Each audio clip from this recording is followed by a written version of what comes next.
Again candidates, कैसे हो? बढ़िया। अभी आज मतलब फेस कैम पे वीडियो बना पे थोड़ा एक अजीब ही वो कॉन्फिडेंस टाइप में कमी पड़ रही है, बाकी कोई दिक्कत नहीं है। कैसे हो आप सभी, मुझे कमेंट सेक्शन में ज़रूर बताइएगा। चैनल पे वेलकम है। जो भी नए कैंडिडेट आए हैं, पिछले काफ़ी टाइम से चैनल सही नहीं चल रहा था, अपन टाइम भी नहीं दे रहे थे बिकॉज अपन ने भी कुछ ऐसे ही प्रिपरेशन चल रही अपनी स्लो, ठीक है। चलो ठीक है, तो अब बहुत सारी महत्वपूर्ण चीज़ें हैं, सबकी सब नहीं डिस्कस करने वाला हूँ। बेसिकली इंडियन एयरफोर्स एग्ज़ाम को लेके मुझे यहाँ पे डिस्कस करना है, और इंडियन एयरफोर्स एग्ज़ाम को लेके कि आप कैसे अपनी तैयारी को बूस्ट कर सकते हो, स्पेशली जो एक्स ग्रुप के एस्पिरेंट हैं वो। ओके, जैसा कि पता है एग्ज़ाम आपका जो होने वाला है 18 जनवरी से होने वाला है। अब देखो पहला नंबर तो जाड़ा है, थोड़ा टोपा लगा के रखो यार, मस्त रहो, ठीक है। रूम पे रहो, पढ़ो, ज़्यादा देर तक मतलब सो नहीं, क्योंकि अभी अगर सोना आता हो तो लाइब्रेरी ज्वाइन कर लो। कुछ कैंडिडेट अगर गांव से हो, पर्सनली मैं जानता हूँ ना सभी को, मतलब पर्सनली आपको ज़्यादा सबको नहीं जानता हूँ, बट मेरा व्यू है कि जैसे गांव पे हैं तो लाइक आदमी थोड़ा जल्दी सो जाता है, तो जल्दी सोना से बचो, क्योंकि सुबह जल्दी नींद नहीं खुलेगी, तो लेट नाइट पढ़ लो, सुबह लेट जगो। तो ऐसा कुछ रूटीन्स बनाओ, बाकी पेपर आपका क्रैक हो जाएगा। स्पेशली इंडियन एयरफोर्स एक ऐसा एग्ज़ाम है जिसमें आपको ज़्यादा मेहनत नहीं करनी पड़ेगी, समझ रहे हो। बाकी आप सभी का कोई भी डाउट आ रहा हो तो आप मुझसे पूछ सकते हो। वो इंडियन एयरफोर्स से रिलेटेड हो सकता है, इंडियन नेवी से रिलेटेड हो सकता है, या फिर आपका coast guard, BSF, paramilitary forces से हो सकता है। बहुत सारे आप में से ऐसे होंगे SSC GD के एग्ज़ाम देने जा रहे हो, मेरी तरफ से सभी को ऑल द बेस्ट।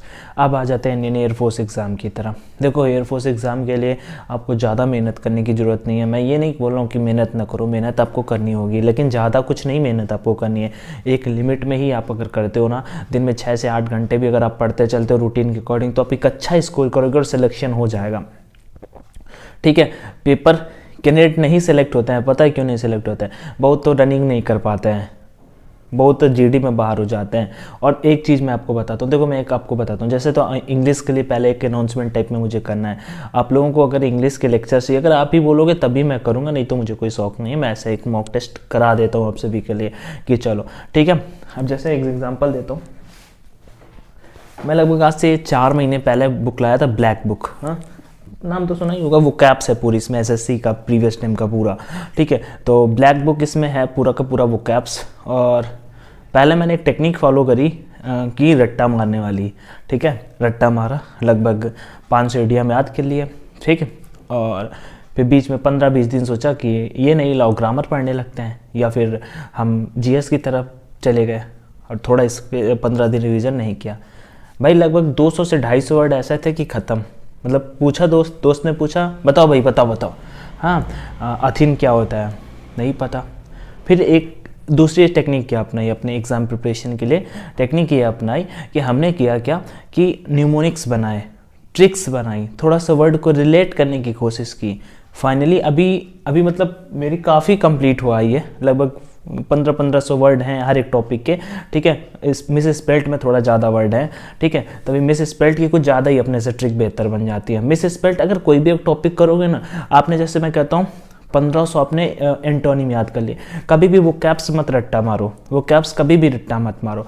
हमेशा टेक्निक फॉलो क्या करो, एयरफोर्स जैसे टेक्निक क्या फॉलो करो कि मीनिंग याद करो, कोई भी एक मीनिंग याद करो। जैसे एक मीनिंग होती है लिम्पिड, LIMPID, लिम्पिड, ओके।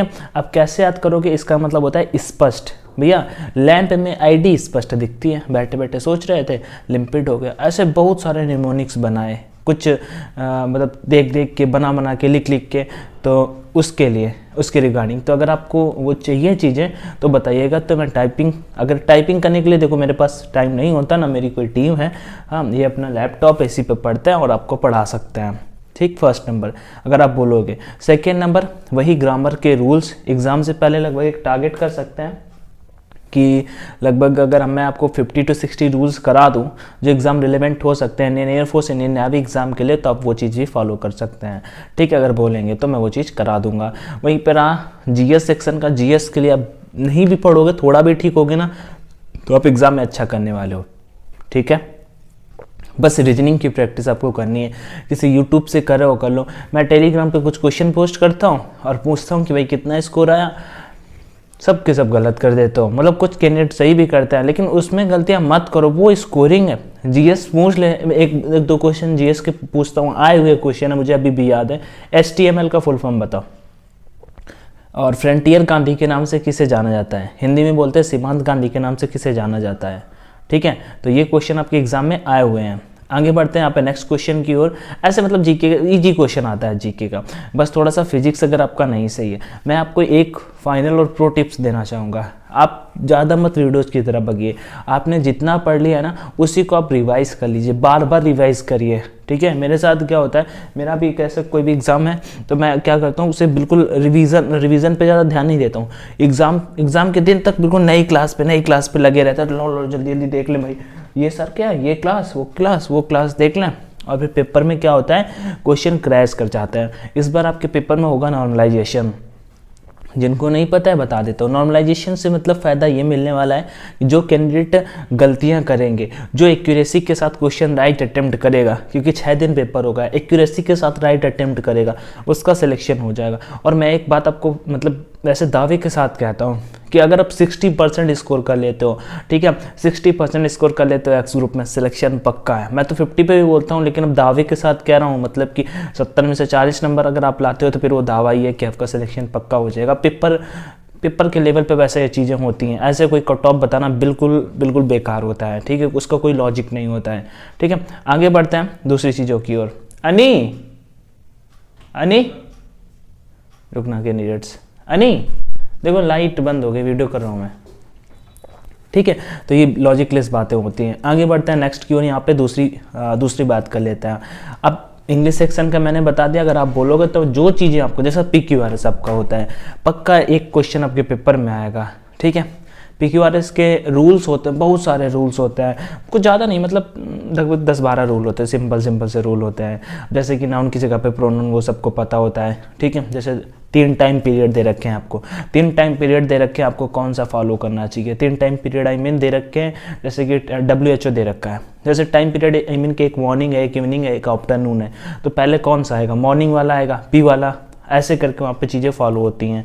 ठीक है, अब जैसे कोई फुल फॉर्म है, या WHO वर्ल्ड हेल्थ ऑर्गेनाइजेशन दे रखा है, फिर WHO लिख रखा है, पहले कौन सा आएगा, पहले फुल फॉर्म ही तो आएगा ना, पहले पापा का नाम आएगा, फिर उसके बाद अपना नाम आएगा ना, तो ऐसे वाला, तो ये ऐसे हो जाता है।